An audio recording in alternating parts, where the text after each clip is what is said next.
성도 여러분, 올해 우리 교회 표어는 성령의 능력으로 부흥하는 교회입니다. 그런데 이 표어를 오해하지 않으셨으면 좋겠습니다. 이것은 단순히 교회 재정이 풍성해지거나 또 출석 인원이 늘어나는 것을 목표로 하는 구호가 아닙니다. 이 표어의 진정한 주인공은 바로 여러분들인데요. 성도 한 사람 한 사람이 성령으로 채워지고 잠들었던 속사람이 다시 깨어나 살아나는 것, 바로 이것이 우리 교회 표어가 추구하는 부흥의 내용입니다. 성도 여러분, 그렇다면 왜 지금 우리에게 이런 부흥이 필요한 것일까요? 우리는 상황이 어려워지면 먼저 형편이 바뀌기를 기도하죠. 물론 기도도 굉장히 필요합니다. 그러나 우리 삶이 좀 팍팍해지고 고단해질수록 우리가 더 분명하게 붙들어야 될 것은 이런 형편의 변화가 아니라 영혼의 회복입니다.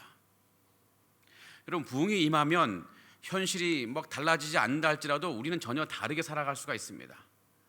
폭풍을 만났는데도 전혀 다르게 무너지지 않고 살아갈 수가 있고요. 오히려 폭풍 같은 그 현실을 뚫고 나갈 하늘의 힘이 우리 영혼에 채워질 수 있습니다. 여러분, 이거 비행기가 이륙하면 이 고도 10km 올라가죠. 33,000피트까지 올라가는데 그 고도에서 계속 순항합니다. 그렇게 구름을 뚫고 올라가서 그 높이에서 순항하면요, 전혀 다른 세계가 펼쳐집니다. 저 비행기 아래쪽 세상에는 폭풍우가 몰아치고 칠흑 같은 어둠이 깔려있다 할지라도 이 위에는요, 눈이 시리도록 푸른 하늘이 펼쳐져 있고 고요한 햇살이 가득합니다. 지상의 날씨가 아무리 요동친다 할지라도 그 고도에 올라선 비행기는 설령 흔들릴지언정 방향을 잃지 않고 계속 쭉쭉 나가죠. 구름 위에 정해진 항로를 따라서 묵묵히 목표 지점을 향해서 계속 나아갈 수 있습니다. 어쩌면 부흥이 바로 이런 것 같습니다. 부흥은 현실을 사라지게 만드는 마술은 아닙니다. 현실이 그대로인데 내 영혼이 현실이라는 폭풍을 뚫고 더 높은 고도로 올라가는 것입니다. 그래서 부흥의 은혜를 입으면 내 상황이 아무리 요동친다 할지라도 내 마음이 쉽게 무너지지 않고 삶의 방향이 흐트러지지 않는 거예요. 성도 여러분, 우리가 살다 보면 작은 바람에도 흔들릴 때가 있잖아요.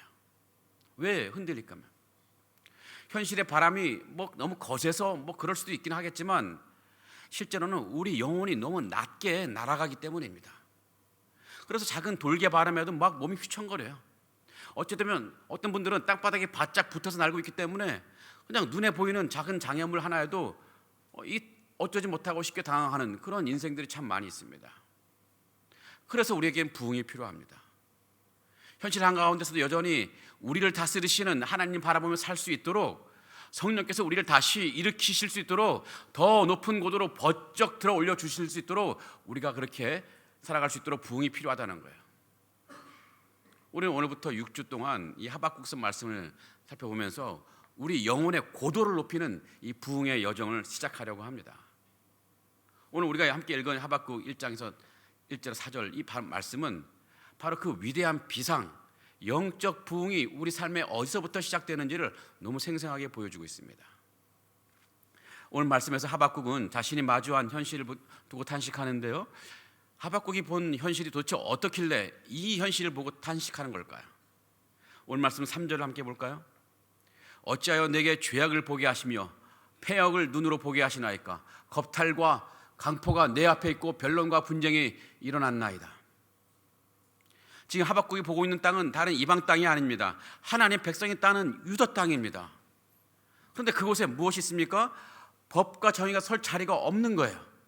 힘 있는 자가 약한 자를 짓밟고 약한 자의 신음이 곳곳에 터져나오는 아비규환이 되고 있습니다. 하나님 백성이 사는 바로 유다 땅이었습니다. 하박국은 이 현실을 보며 마음이 너무 무거워졌습니다. 그의 영혼이 눌렸어요. 견딜 수 없는 아픔이 되었습니다. 그래서 하박국은 참지 못하고 탄식하고 있습니다. 하지만 그 탄식은요, 절망의 한숨이 아니에요. 하나님을 포기하지 못하기 때문에, 하나님을 바라보고 있기 때문에 터져나온 거룩한 탄식입니다. 그리고 바로 이 거룩한 탄식이 바로 부흥의 출발점이 되는 것입니다. 만약 하박국이 이런 현실 앞에 아무런 탄식을 하지 않았다면 어떻게 되었을까요? 이 하박국 역시 아마도 그 시대 다른 사람들처럼 똑같이 되었을 거예요.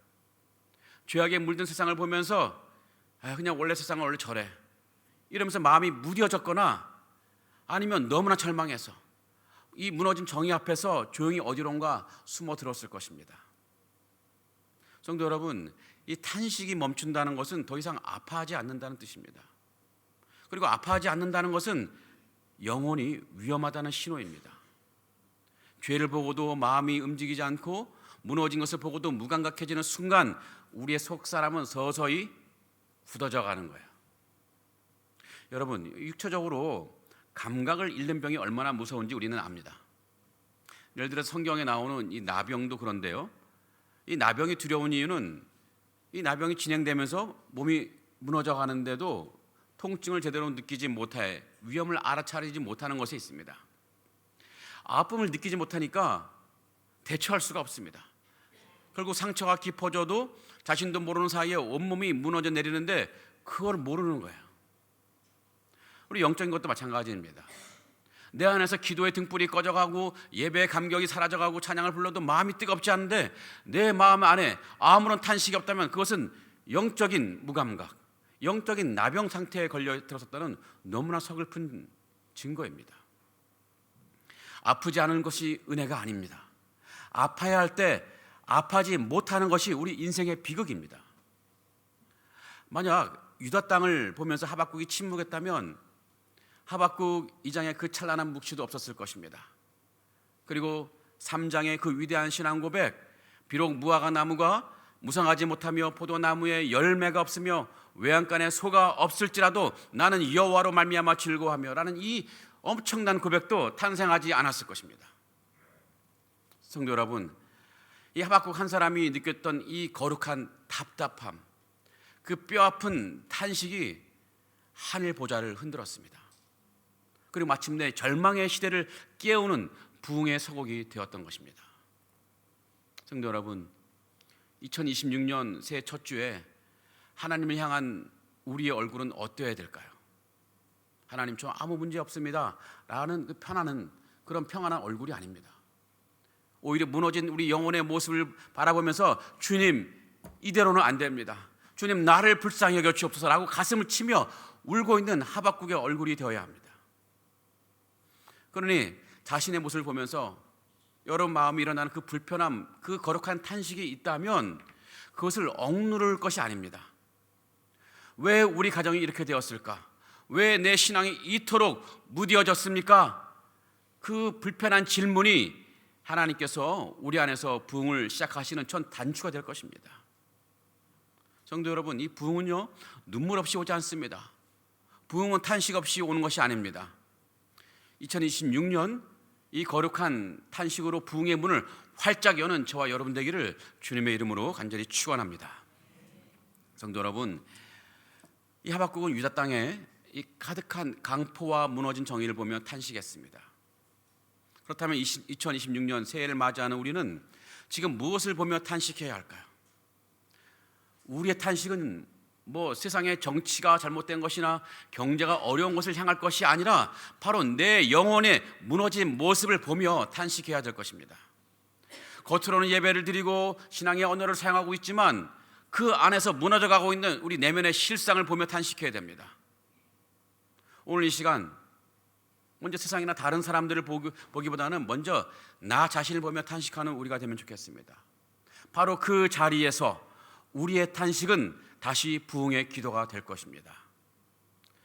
자, 그렇다면 우리가 탄식해야 할 우리의 모습은 무엇일까요? 어떤 모습을 보면서 우리가 탄식해야 됩니까? 자, 첫 번째는요, 우리는 하나님을 향한 갈망이 멈춰버린 상태를 보며 우리는 탄식해야 됩니다. 자, 하박국 2절을 볼까요? 하박국 2절 보면요, 여호와여, 내가 부르짖어도 주께서 듣지 아니하시니 어느 때까지리까? 여기서 중요한 것은 무엇이겠습니까? 이제 하박국이 하나님께 부르짖고 있다는 사실이에요. 응답이 지연되고 있는 것은 너무 가슴 아파하고 있는 거예요. 여러분, 이 응답이 지연되는 것보다 더 무서운 일이 따로 있습니다. 그것은 응답이 지연되거나 없거나 아무런 상관없이 괜찮은 마음, 더 이상 하나님을 찾지 않아도 아무렇지도 않은 상태, 이것이 바로 무서운 상태입니다. 우리가 진짜 탄식해야 할 대상은 하나님이 침묵하시는 것이 아닙니다. 오히려 내가 침묵하는 것, 이것을 우리가 탄식해야 되는 것이죠. 하나님께 나아가야 할 마음이 식어버린 것, 그 상태가 더 두려운 것입니다. 예전에는 주님 없이는 한순간도 살 수 없습니다라고 고백했는데 어느새 마음 깊은 곳에 이렇게 말하고 있지 않습니까? 그냥 이 정도는 내 힘으로 될 것 같습니다. 뭐 기도하지 않아도 돌아가긴 돌아가네. 하나님 없이도 내가 계획 잘 세우면 되는 거지. 여러분, 이 독립심은 사실 믿음이 아니라 하나님을 향한 갈망이 사라지는 신호일 수 있습니다. 주님과의 친밀한 대화가 끊겼는데도 답답해하지 않고, 기도의 자리가 비어있는데도 마음이 불편하지 않고, 예배가 형식이 되어도 괜찮다고 느끼는 내 영혼의 독립심, 성도 여러분, 바로 그 상태를 보면 우리가 탄식해야 되는 것입니다. 왜냐하면 부흥은 하나님 향한 갈망이 다시 살아나는 순간에 시작되기 때문입니다. 주님, 저는 주님이 필요합니다. 주님, 저는 주님이 없으면 어찌할 수가 없습니다. 주님, 다시 주님을 찾고 싶습니다. 이 고백이 입술에 돌아오는 날, 바로 그날이 부흥의 첫날입니다. 우리 입술에 이런 고백이 돌아올 수 있기를 간절히 기원합니다. 두 번째는요, 말씀의 통치력이 마비된 상태를 보면 우리는 탄식해야 됩니다. 4절을 볼까요? 자, 이러므로 율법이 해이하고 정의가 전혀 시행되지 못하오니라고 말씀합니다. 여기서 율법이 해이하다라는 말이 있는데, 이 말씀은 말씀이 없다는 뜻이 아닙니다. 오히려 정반대입니다. 말씀은 있습니다. 성경책도 있고 설교도 듣고 성경 공부도 합니다. 근데 문제는 무엇입니까? 이 말씀이 내 삶을 다스리는 힘을 잃어버린 상태입니다. 말씀이 사라져 버린 것이 아니라 그 말씀이 무기력해진 거예요. 머릿속에는 말씀이 가득한데 삶의 현장에서는 말씀이 마비되어 버렸습니다. 성도 여러분, 그렇지 않습니까? 설교를 듣고 아멘 합니다. 하지만 정작 내 돈을 쓸 때는 신앙적인 것보다 세상적인 계산이 더 빨라요. 사람을 대할 때는 말씀보다는 내 감정이 먼저 튀어나옵니다. 중요한 결정을 내릴 때는 기도보다 내 경험과 내 손익이 먼저 기준이 되어버려요. 말씀을 읽고 있는데, 말씀을 알고 있는데 그 말씀이 나를 다스리지 못하고 있습니다. 이것이 바로 율법이 해이한 바로 그 상태입니다. 말씀이 내 마음의 왕좌에서 내려와 버린 상태입니다. 아무리 찾아보려고 해도 내 마음의 중심에 말씀이 없어요. 우리는 이런 실상을 보면 탄식해야 됩니다. 주님, 내 안에 말씀은 무성한데 왜 나는 말씀대로 살아낼 능력이 없습니까? 주님, 말씀을 아는데도 왜 선택의 순간마다 말씀이 힘을 쓰지 못하고 있습니까?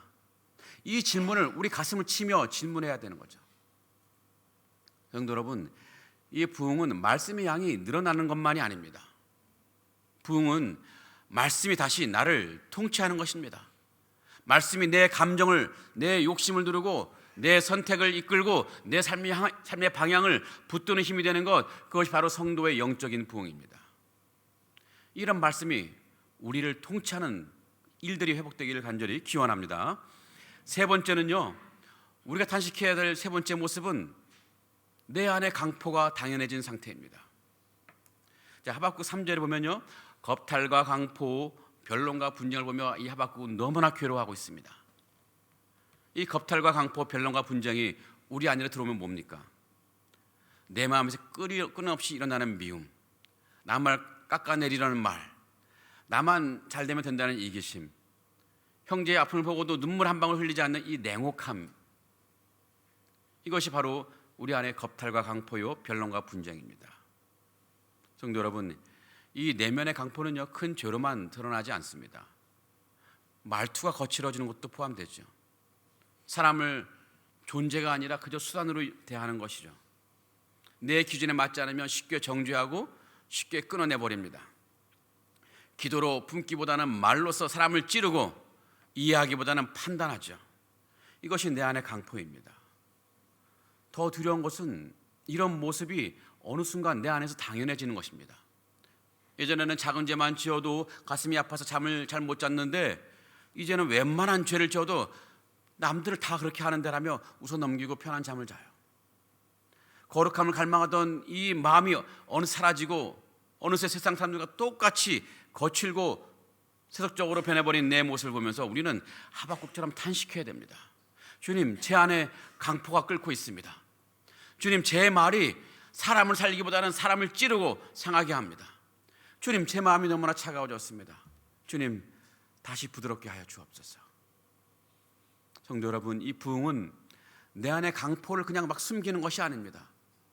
부흥은 성령께서 내 안에 강포를 드러내게 하시고 사랑의 마음으로 바꾸어 주시는 것입니다. 내 마음이 다시 부드러워지고 내 말이 다시 생명이 되고 내 손이 다시 섬김이 될 때, 그때 우리의 가정도, 우리의 공동체도, 내 신앙도 다시 살아날 수 있습니다. 이런 은혜가 있기를 간절히 기원합니다.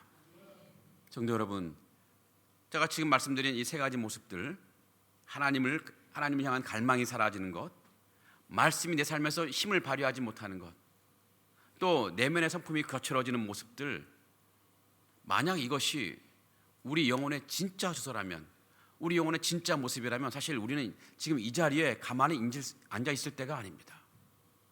하박국은 그 실상을 보자마자 견딜 수가 없어서 하나님께 부르짖고 하나님께 엎드렸습니다. 그런데 성도 여러분, 우리는 어떻습니까? 하박국은 이토록 처절하게 아파하는데 우리도 아파하고 있습니까?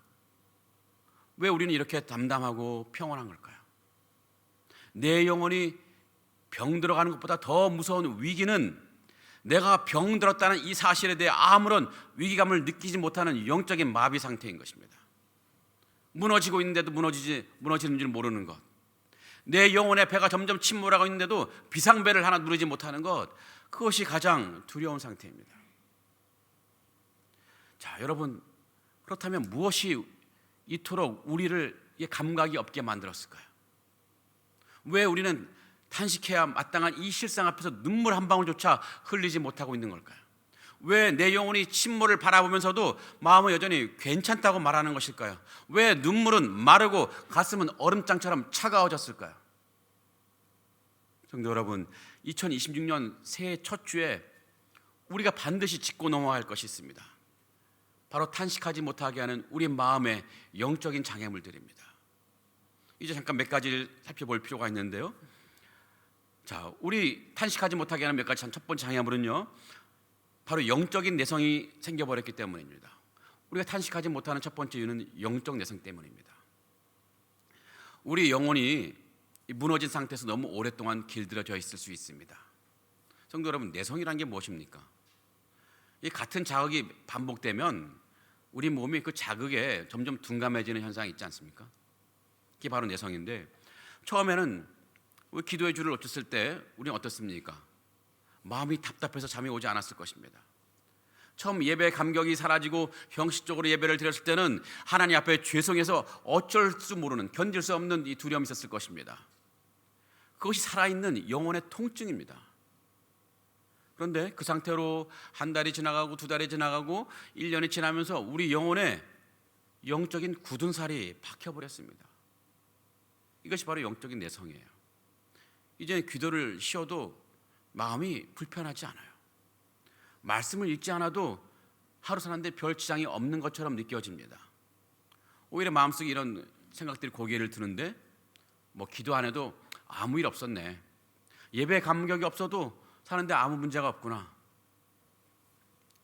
하지만 성도 여러분, 이것이야말로 가장 위험한 착각입니다. 하나님 없이도 충분히 잘 살 수 있는 상태에 대해 우리 영혼이 내성을 갖게 된 거예요. 사탄은 우리를 한꺼번에 왕창 무너뜨리지 않습니다. 아주 조금씩 기도의 질을 느슨하게 만들고, 조금씩 예배의 설렘을 갉아먹고, 조금씩 말씀의 갈급함을 빼앗아가면서 우리를 서서히 무감각하게 만들어가는 것입니다. 여러분, 어둠 속에 오래 있으면 우리 눈이 어둠에 적응해서 어둠이 편안해지지 않습니까? 메마른 상태에 오래 머물면 그 메마름이 정상인 줄 착각하게 됩니다. 그렇듯이 우리 영혼이 아픈데도 시간이 지나면 아픈 줄을 몰라요. 성도 여러분, 아파해야 할 때 아픔을 느끼지 못하는 것, 그것이 바로 우리 영혼이 깊은 병에 들었다는 증거입니다. 이 영적인 내성은 우리 영혼을 서서히 죽음으로 몰고 가는 아주 무서운 독소입니다. 성도 여러분, 아파야 우리가 살 수 있습니다. 그 통증이 느껴질 때 비로소 우리는 하나님을 향한 거룩한 탄식을 시작할 수 있습니다. 그래서 2026년 새해 우리가 하나님께 구해야 할 가장 큰 은혜는 무엇입니까? 우리가 가장 구해야 할 기도 제목이 무엇이겠습니까? 이 내성이 깨지고 다시 영적인 통증을 회복하는 것입니다. 굳은 살이 벗겨지고 하나님의 작은 터치에도 반응할 수 있는 부드러운 마음이 다시 살아나는 것입니다. 그때 비로소 하나님은 우리 안에서 부흥을 시작하실 것입니다. 자, 두 번째는요, 우리가 탄식하지 못하는 이유는 사실 탄식의 방향이 잘못되었기 때문입니다. 우리는 사실 매일 탄식하며 살아가죠. 하지만 성도 여러분, 그 탄식의 이유가 무엇입니까? 가만히 들여다보면 대부분 내 몸의 편안함이라든지 내 삶의 안정과 관련되어 있습니다. 주식을 샀는데 주가가 떨어지면 밤잠을 설치며 탄식하죠. 또 자녀의 성적이 막 흔들리면 어쩌지 못해서 탄식합니다. 몸이 아프면 탄식합니다. 하지만 성도 여러분, 정작 내 영혼의 기쁨이 사라진 것 때문에 밤잠을 설쳐본 적이 있습니까? 내 입술에 감사가 사라지고 원망이 자라난 것 때문에 하나님 앞에서 가슴을 치며 울어본 적이 있습니까? 우리 육신의 결핍에는 민감합니다. 그런데 영적인 파산 앞에서는 너무나 관대해요. 그래서 문제는 탄식이 없다가 아니라 나의 탄식이 하나님을 향하지 않는다는 데 있다는 것입니다. 우리의 탄식이 하나님 나라를 위한 것이 아니라 나라는, 내 안위라는, 내 육신이라는 우상을 지키기 위한 탄식일 때가 얼마나 많습니까? 나의 안위가 위협받을 때는 탄식하면서 울부짖으면서 하나님과의 관계가 무너지는 데는 눈물 한 방울 흘리지 않는 우리의 모습들. 그러니 하나님이 원하시는 거룩한 탄식이 우리 안에 들어설 자리가 없는 거예요. 성도 여러분, 그러면 우리는 어떻게 해야 될까요? 2026년 새해 우리가 회복해야 될 이 진정한 것은 바로 탄식의 번지수를 바꾸는 것입니다. 내 육신의 주머니가 비어가는 것보다 내 영혼의 잔이 비어가는 것에 더 민감해져야 됩니다. 내 삶이 세상의 기준에 미달하는 것보다, 거기에 그것 때문에 밤잠을 설치는 것보다 내 영혼이 하나님의 임재에서 멀어진 내 자신을 보며 가슴을 치는 거룩한 고통을 회복해야 됩니다. 이제 눈물의 방향을 나에게서 하나님에게로 돌리시는 우리가 되면 좋겠습니다.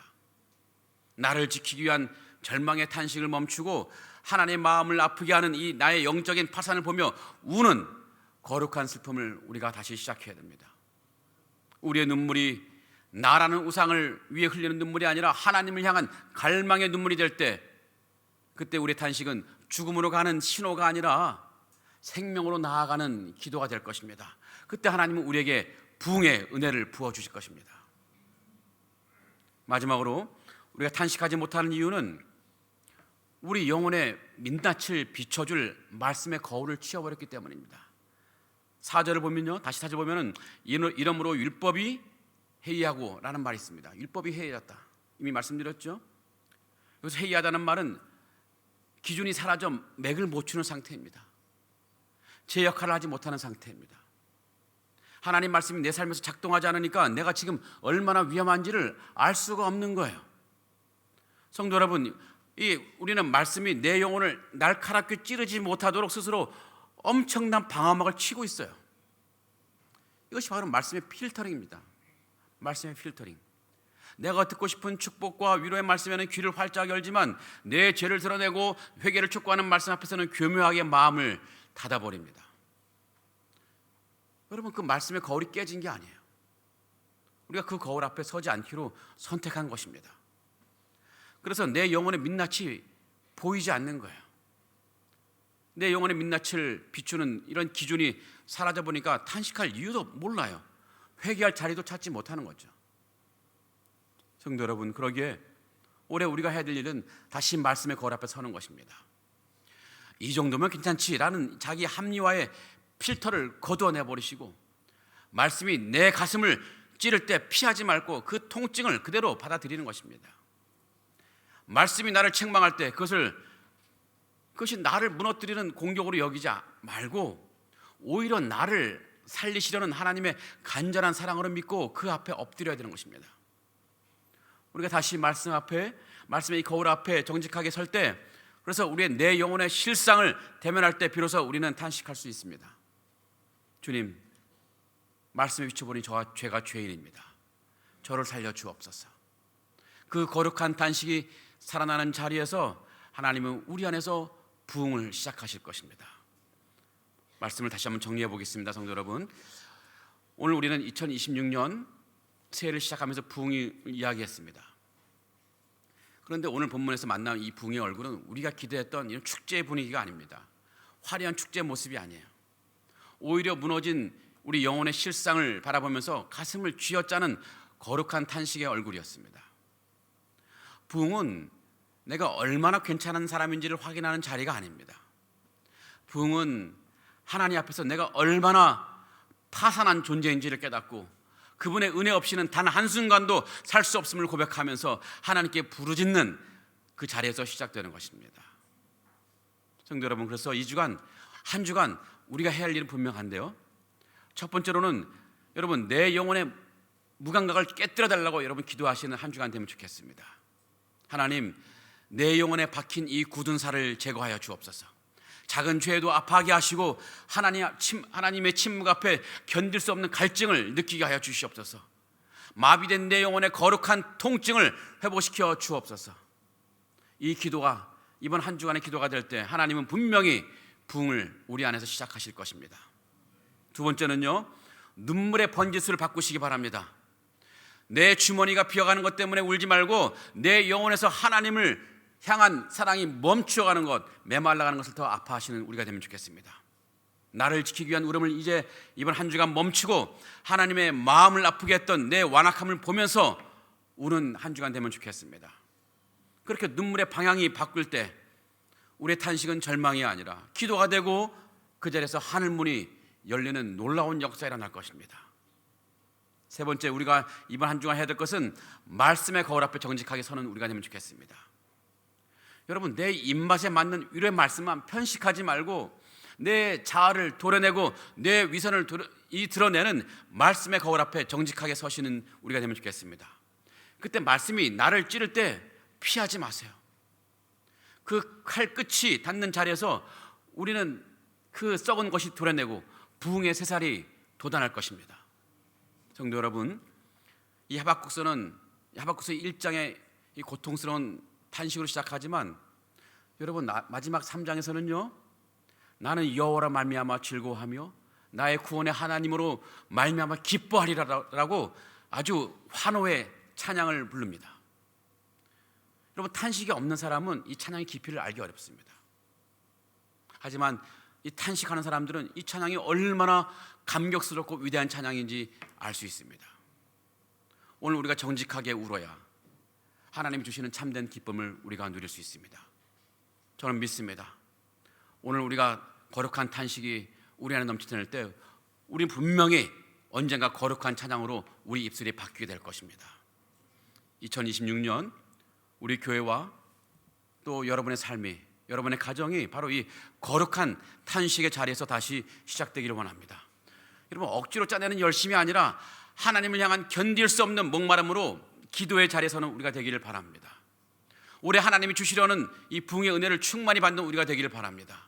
그리하여서 현실의 폭풍이 우리의 삶을 막 덮쳐온다 할지라도 그 폭풍 위를 날아다니면서 하나님이 주시는 항로를 따라 계속 앞으로 나아가는 우리가 되기를 주님의 이름으로 간절히 축원합니다. 아멘. 우리 다 같이 일어나셔서 찬양하시겠습니다. 오소서 진리의 성령님, 이 땅 흔들며 임하여 주옵소서. 오소서 진리의 성령님, 이 땅 흔들며 임하소서. 거짓과 타며 죄악에 무너진 우리 가슴 정케하소서. 오소서 은혜의 성령님, 오소서 은혜의 성령님, 하늘 가르고 임하소서. 거룩한 물고 하늘로서 임하사 타오르게 하소서. 주 영광 위에 부흥의 불길 타오르게 하소서. 이의 말씀 이 땅 새롭게 하소서. 은혜의 강물 흐르게 하소서. 성령의 바람 이 땅 가득 불어와 흰 옷 입은 주의 순결한 백성 주의 영광 위에 이제 일어나 열방을 치유하며 행진하는 영광의 그날을 주소서. 부흥의 불길 타오르게 하소서. 부흥의 불길 타오르게 하소서. 진리의 말씀 이 땅 새롭게 하소서. 은혜의 강물 흐르게 하소서. 성령의 바람 이 땅 가득 불어와 흰 옷 입은 주의 순결한 백성 주의 영광 위에 이제 일어나 열방을 치유하며 행진하는 영광의 그날을 주소서. 아멘, 아멘, 아멘. 우리 합기 기도 좀 같이 읽고 함께 기도하도록 하겠습니다. 기도합니다. 내 안에 영적 감각과 거룩한 통증을 되살려 주셔서 무뎌진 내 믿음 붙들고 거룩한 탄식으로 기도하게 하옵소서. 아멘. 거룩한 탄식이 내 안의 부흥으로 이어지게 하셔서 하나님을 향한 첫사랑이 회복되고 말씀이 내 삶을 통치하게 하옵소서. 아멘. 상하이 한인연합교회 모든 성도가 부흥의 은혜를 받아 환경을 초월하여 하나님이 뜻하신 삶의 길을 담대히 걸어가게 하옵소서. 아멘. 이런 기도를 가지고 저를 따라 한번 주님 부르고 기도하겠습니다. 주여 은혜를 주옵소서. 주여 은혜를 주옵소서. 함께 기도하겠습니다. 살아계시고 능력이 많으시고 거룩하신 하나님, 주님, 우리는 하박국의 탄식을 들으면서 우리 영혼을 돌아보게 되었습니다. 갈망이시고도 아무렇지도 않았고 말씀이 있어도 잠시 달하지 않았고 마음이 거칠어져도 회개가 졌던 우리를 불쌍히 여겨 주시옵소서. 하나님, 우리 안에 영적인 내상을 깨뜨려 주시옵소서. 무뎌진 마음을 다시 살려주시고 굳은 살을 벗겨주셔서 죄 앞에 아파하게 하시고 예배 앞에 떨게 하시며 주님 앞에 다시 목마르게 하여 주시옵소서. 우리의 그 거룩한 통증을 회복시켜 주시옵소서. 주님, 우리의 탄식의 방향을 돌려 주시옵소서. 나의 안위와 흉큼만 붙잡고 울던 눈물이 이제는 주님을 아버지와 잃어버린 것을 덮하는 눈물이 되게 하여 주옵소서. 나를 지키려는 열망이신 힘이 아니라 하나님께 매달리는 거룩한 탄식의 기도가 되게 하여 주시옵소서. 살아계신 하나님, 우리를 다시 한번 말씀의 거울 앞에 서게 하여 주시옵소서. 듣고 싶은 말씀만 고르는 피터를 거두게 하시고 말씀이 책망할 때 피하지 않게 하시며 그 칼끝이 우리 같은 자리에서 햇살이 돋는 놀라운 역사를 우리가 허락하여 주시옵소서. 말씀이 다시 우리를 통치하게 하여 주시옵소서. 살아계신 하나님, 우리 교회 표대로 우리 성령의 능력이 풍만한 교회가 되게 하여 주시옵소서. 현실의 폭풍이 여전해도 영혼의 고도를 높이 들어 올려주셔서 흔들릴지언정 방향을 잃지 않게 하시고 하나님이 주신 항로를 따라 끝까지 순종하며 걸어가는 우리가 되게 하여 주시옵소서. 이번 한 주간 우리 자리마다 예배가 살아나게 하시고 기도의 줄이 다시 잡히게 도와주시고 말씀이 굴성듯하게 느껴지는 은혜를 허락하여 주시옵소서. 우리의 거룩한 탄식을 받으시고 아버지 탄식 무기로 이어질 수 있도록 인도하여 주시옵소서.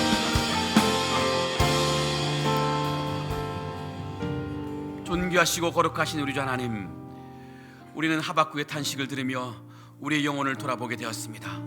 하나님, 갈망이시고도 아무렇지도 않았고 말씀이 있어도 삶이 달라지지 않았고 마음이 거칠어져도 회개가 늦었던 우리를 불쌍히 여겨 주옵소서. 살아계신 하나님, 우리 안에 영적인 내성을 깨뜨려 주시옵소서. 무뎌진 마음을 다시 살려주시고 굳은 살을 벗겨주셔서 죄 앞에 아파하게 하시고 예배 앞에 떨게 하시며 주님 앞에 다시 목마르게 하여 주시옵소서. 그리하여 그 거룩한 통증을 회복시켜 주시옵소서. 주님, 우리의 탄식의 방향을 돌려 주시옵소서. 나의 안위와 형편만 붙잡고 울던 이 눈물이 이제는 주님을 잃어버린 것을 슬퍼하는 눈물이 되게 하시고 나를 지키려는 절망의 신임이 아니라 하나님께 매달리는 거룩한 탄식의 기도가 될 수 있도록 인도하여 주시옵소서. 살아계신 하나님, 다시 한번 우리를 말씀의 거울 앞에 세워 주시옵소서. 듣고 싶은 말씀만 고르는 필터를 거두게 하시고, 말씀이 책망할 때 피할 것이 아니라 그 칼끝이 닿는 자리에서 새살이 돋았는 아버지의 이런 은혜를 경험할 수 있도록 축복하여 주시옵소서. 그래 말씀이 다시 한번 우리를 통치하게 하여 주시옵소서. 존귀하신 하나님, 우리 교회 성령의 능력으로 부흥하는 교회, 이 표현대로 정말 성령의 능력으로 부흥하는 교회가 되게 하여 주시옵소서. 아무리 엄청난 현실의 폭풍이 불어온다 할지라도 영혼의 고도를 높이 들어서 올려주셔서 우리가 흔들릴지언정 방향을 잃지 않게 도와주시고, 하나님이 주신 이 항로를 따라 끝까지 순종하며 걸어가는 교회가 되게 하시고, 여기 계신 모든 성도님이 될 수 있도록 인도하여 주시옵소서. 이번 한 주간 우리의 자리마다 예배가 살아나게 하여 주옵소서. 기도의 줄이 다시 잡히게 하여 주시옵소서. 말씀이 꿀송이처럼 달게 느껴지는 은혜를 주시옵소서. 우리의 거룩한 탄식을 받아주시고 이 탄식이 부흥의 기도로 이어지게 하여 주시옵소서. 예수님의 이름으로 간절히 기도합나이다. 아멘.